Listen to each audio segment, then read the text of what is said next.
All right, so next up, let's talk a little bit about the Ohm's law, particularly when it comes to fixed resistance. Again, what I mean by that is, let's say we're operating something at a different voltage than what it's rated for. Again, those problems are not going away anytime soon for you guys. And plus, it's just good Ohm's law practice because, again, Ohm's law is not going away either. So let's say we have something that's rated 220 volts, 5,500 watts, okay? But I'm going to come in here and I'm going to actually run this thing. So let's do this. This is our rated voltages or our rated values here, right? But in actuality, we're going to operate it at something other than that. So let's say we actually operate this thing now at 240 volts, because that's a little more appropriate voltage, right? So let's do this. We'll call this our actual values, right? So my question, let's say, is how many watts is this going to give us if we run it at 240 volts now? So the only way to answer that is we need to use Ohm's law, but the only value we can determine is going to be based on these values. We need two values in order to use Ohm's law. We have two values here. We have rated values. And remember, the only value that can translate from what it's rated at to what I'm actually using it at, if I run it at a different voltage, is our resistance. Resistance is a property of that device itself, or that element, or that filament, whatever we're talking about here. So we need to first find our fixed resistance using the rated value. This is all we have enough information to do anything with at this point. So because we have volts and we have watts, if I come down here to Ohm's law, I'm looking for resistance. If I know E and I know P, volts and watts, I need to say E squared divided by P is going to give me resistance, right? So E squared, 220, square it. Just multiply by itself there because I don't know how to do squared on here. I guess I could use the squared button, but same difference, right? And then I need to divide by 5,500. My resistance is 8.8 ohms, right? And I don't know how to type the ohm symbol, so I'm going to write it. How's that? So that value I can actually carry over here to the actual side, right? So I'm going to say 8.8 ohms. Now, what I have is two values over here in my actual side. I can use those two values to calculate the remaining two values with Ohm's law. It's as simple as that. In this case, I'm asking you for watts. We could just as easily calculate amps if that's what they had asked for. But if we're looking for watts here, we come over here to the P quadrant here. And we have E and we have R. So we're going to say E squared divided by R gives us P. So in this case, we have E squared, 240. Watch this. How fancy was that? Huh? So E squared divided by R, which is 8.8, we get this long, easy to work with number, 6545.45, round to 3 decimal places, watts. Nice quick check to see if you're in the ballpark there. If I operate at 220, I should get 5,500 watts. If I raise my voltage a little bit, my wattage is going to go up a little bit as well. Same story would be true for my amperage. Same would be true if I lowered my voltage. My wattage should lower by a little bit as well. So it's a nice check. If that doesn't line up, we kind of made a mistake somewhere along the line. All right, so next up, let's get into some series circuits. Like I said, there's a good bit of this on the test. I think it's important for sort of really building your understanding of electrical theory. It's a really great foundation, and it builds on things that we're going to hit coming up in the rest of the year. And I'm actually teaching our year 4 class this year, for instance, and I'm referring back to a lot of these rules when we're talking about much more complex things: motor windings, transformer windings, motor control logic gates. I mean, it's some pretty advanced stuff, but it still builds on the same series circuit, parallel circuit rules that we're going to talk about here in a moment. So again, we're just hitting series circuit here at this point. We haven't hit the parallel circuit quite yet, but so let's look at a series circuit. And this is actually an image straight from the test. I changed the values here. And I picked this image because it's a little bit hard to tell, but these are actually just two elements connected in series. Theoretically, we'd come through this blue line. We hit here, it wraps around the heating element, comes down to this other heating element, wraps around this one, and back on the black. So those are connected in series. It's a little hard to tell by the picture.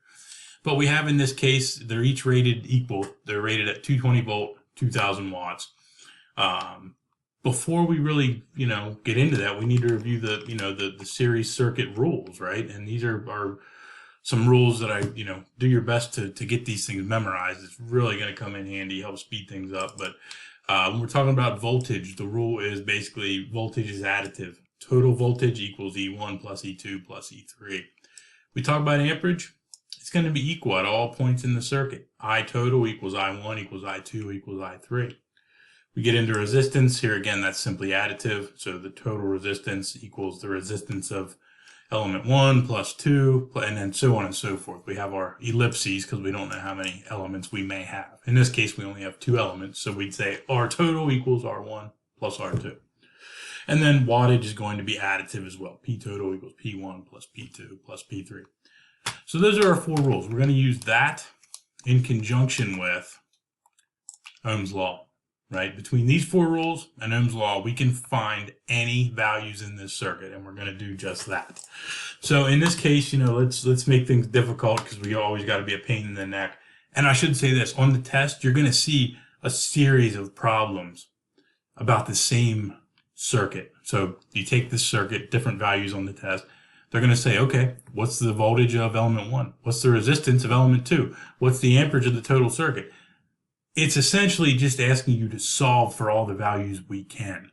So my advice is when you see this problem and you realize that there's 5 more just like it, but asking different values, just go ahead and solve for the entire circuit. What I don't want to do is have you guys find in one value, but it may take 6 steps to get to that value, and it's only one problem. I'm trying to make the most bang for your buck and give you several problems about the same circuit. So, right off the bat, and you'll know what I'm talking about once we dive in here, but right off the bat, let's say, we're going to operate this thing at a different voltage though. We're going to operate at 240 volts because again, 220 volts is not really a thing. We could, but anyway, it's not. So what do we need to do? Just like the last problem, we need to find fixed resistance and use that to solve for some other value that we know, right? So right off the bat, I love to solve these using this, to making a table, essentially, right? And one of the things I love most about it is they have to give you something to start. So right away, they got to tell us what voltage are we operating this thing at. That's always going to be our total voltage. So they have to tell us, and in this case, I just told you, we're going to operate this thing at 240. So let's fill in these values as we go here, right? So we know 240. Got it. What else do we know? Right now, nothing. We need to deduce something here.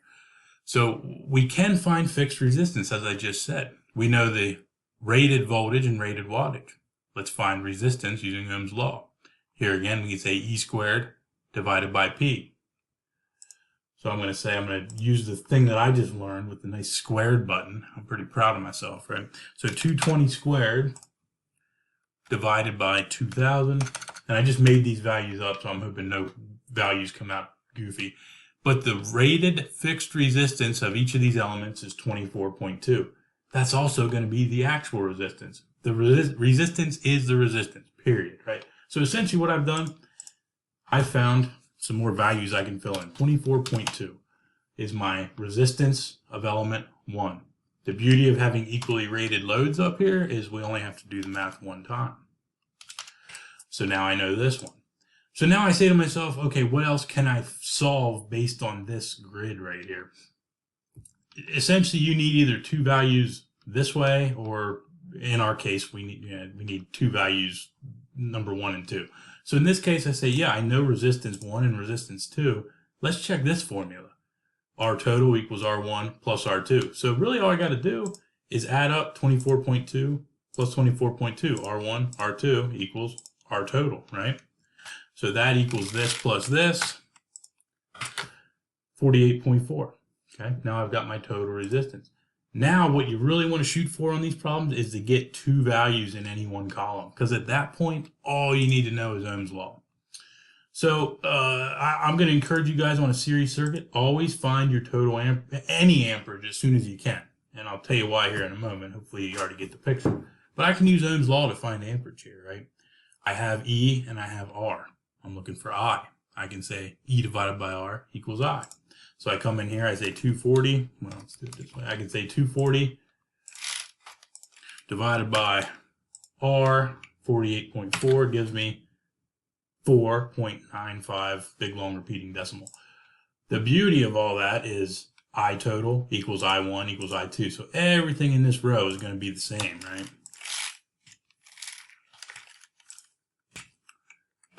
So there we go. Now what we've done is we have two values in every column, right? What I can tell you, I don't encourage you to rely on this. When you have equally rated loads in a series circuit, you can take the total voltage and divide it by the number of loads to give you the individual voltages. Mathematically, think about that. E1 plus E2 has the equal E total. We only have two loads. Take the total, divided by 2, we get 120. That's only going to work with equal loads. The other way, the sort of quote-unquote correct way to do that would essentially, we could use Ohm's law at this point. We have I, we have R, we could calculate E. So I'm looking for E. I times R should give me E. So if I say I times R, we're going to be probably off by a couple decimal points here. Well, no, we're not. We're dead on. How do you like that? And I can do the same thing here. Once again here, yeah, what was I doing? Totally lost my train of thought. I times R. Thank you. 120 once again. And we can do a check with all this stuff. If I add that to that, I need to get that. E1 plus E2 equals E total. Then we just have to do our wattage here. Essentially, it doesn't really matter which one we do. We need to use Ohm's law to find the next one. We can use any formula we want. I happen to like E times I. So I can say E times I equals P, right? There we go. This one's going to be the exact same. Better be anyway. And then this one we could actually solve a couple different ways. I could say, you know, P1 plus P2 equals P total. So if we do that, we're looking at what? 1190. Okay, just out of curiosity, let's kind of work this from another angle. I could use Ohm's law to find that out too. E times I equals P. So let's do, what do you know? Dead on, right? So there, once you start to fill this in, you have some checks and balances. And my point to all this was, as soon as you see these series circuit problems on the test, this looks like we just did a lot of work. But this is essentially going to answer 4, 5, 6, 7 questions in a row for you. So some people, they might want to go, well, I'm just, if they ask me what's my total amperage, I'm just going to calculate that. You might as well start a table like this, fill it in, because odds are you're either going to already have an answer for the next question as a part of your work from the previous question, or you're at least going to have part of the work done by the time you get to that question. I strongly advocate for this table method. That, to me, has always been the go-to. I really think it's a nice way to visualize what's going on. So anyway, that's your series circuit thing. If we can kind of get through that, I think, you know, you guys are going to be in good shape on the exam. Again, if they're going to give you some different looking schematics, but rest assured, we've only learned about series circuits till now. So everything you see is going to be a series circuit at this point.